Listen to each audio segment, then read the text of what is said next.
halkani waa EBC Channel. daawadayaal ku soo dhawaada war degdeg oo haddana soo gaadhay. dalka Pakistan ayaa ku weeraray 400 oo diyaaradood iyo gantaalada loo yaqaano Fatah 1 iyo Fatah 2. dalka India waxa ay beegsadeen saldhigyo ciidan. faahfaahinta warkan degdega waxaa idiin soo gudbin doona anigoo ah Mustafa Abdullahi. waa tahay dagaalka India iyo Pakistan ayaa waxa uu gaaray heerkii ugu sareeyay.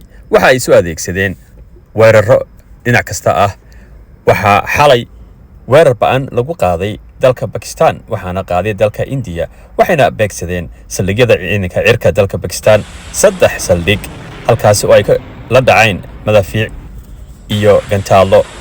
khasaaraha dalka Pakistan ay sheegeen ayaa ahaa mid aan wax weyn ahayn waxayna sheegeen inaan wax weyn ay soo gaarin saldhigyada ciidanka cirka ee la beegsaday ee India beegsatay. xalay ayaa laga arkayay fiiriyada dadka shacabka ay soo duubeen iyaga oo ay isweydaarsanayaan rasaasta iyo gantaalada. Pakistan waxa ay ku eedeysay India in ay iyadu soo weerartay saldhigyadeeda ciidanka cirka ah isla markaana Pakistan ay istifaaday. kadib markii weerarkaasi xalay dhacay ay India soo qaaday ayaa Pakistan waxa ay ka bixisay jawaab isla xalayba waxay ku qaraacday gantaalka loo yaqaano Fatah 1 ay soo saarto dalka Iran.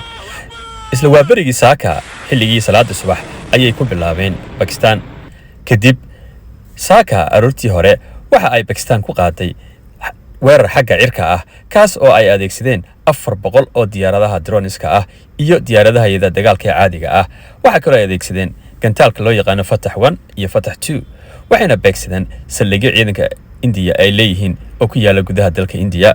sida la soo sheegayo khasaaro baan ayay gaarsiiyeen saldhigyada ay duqeeyeen Pakistan waxaana India ay ku noqotay ama kaag iyo fajac khasaaraha loo geystay. India waxa ay sheegtay weerarka xalay Pakistan ay geysatay inay ku dhinteen dad shacab ah isla markaana ay gaarayaan dhimashadoodu ilaa 36. waxa kale oo ay sheegeen in ay jiraan tirainta ka badan oo dhaawacyo ah.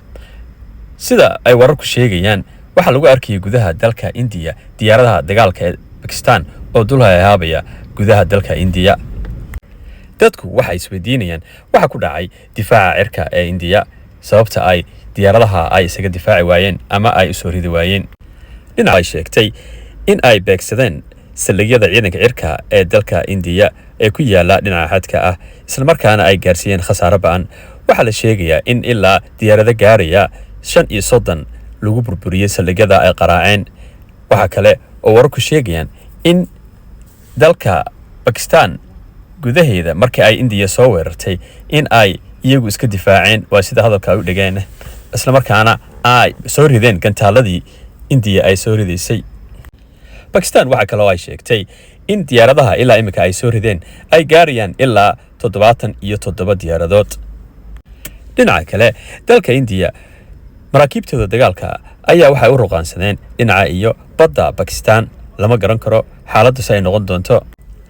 labada dhinacba ra'iisul wasaaraha dalka India iyo ra'iisul wasaaraha dalka Pakistan labaduba waxa ay shir degdeg ah u qabteen guddidooda nabadgelyada qaranka.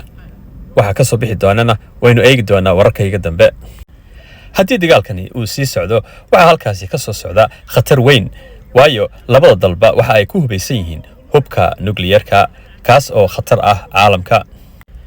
eedda dagaalkan hadda socda waxa iska leh dalka India waayo iyaga ayaa bilaabay in ay duqeeyaan saldhigyada ciidamada dalka Pakistan iyo wadanka Pakistan gudihiisa madrasadaha iyo masaajidada dadka shacabku ay leeyihiin iyaga ka dhiganaya qeyl. waxaana la ka laayay 66 qof oo waxaana laayay dad argaxisaha kadibna Pakistan ay gudaha u soo galeen. waxa la oran karaa India waxa ay tijaabinaysay Pakistan awoodeeda ciidan iyo sida ay u ogaan lahayd bal inta ay la eg tahay awoodeedu. laakiin waxa maragma doonta ah in Pakistan ay muujisay awoodeeda isla markaana ay tustay India in aanay ahayn igu soo orod. beesha caalamka ayaa iyagu dhammaan ka falceliyay saaka weeraradan khatarta ah ay isku qaadeen labada dhinac waxayna u sheegeen in la dejiyo dagaalka la joojiyo xabadda si ugu dhaqsaha badan. wixii warar ka soo kordha arrintan dib ayaanu idinkala soo socodsiin doonaa xaaladda dagaalku hadba sida uu marayo.